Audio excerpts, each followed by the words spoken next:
Hello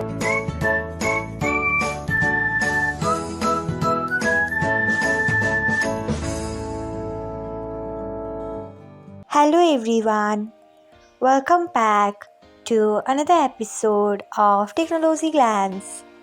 Today, in this video, I'm going to guide you through how you can clear cookies and cache on Instagram. So, let's get started.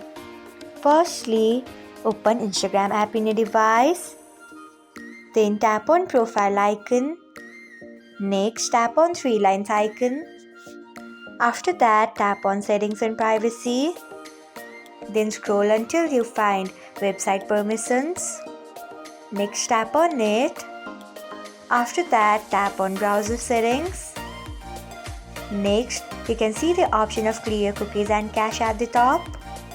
Tap on it. Next, tap on clear browsing data. Tap on it. So, this is how you can clear cookies and cache on Instagram. Thanks for watching. If you found this guide helpful, we would love it if you hit the thumbs up button below. We upload great new tech tutorials like this one every day. So, do not forget to subscribe to our channel and hit the bell icon so that you'll never miss another update.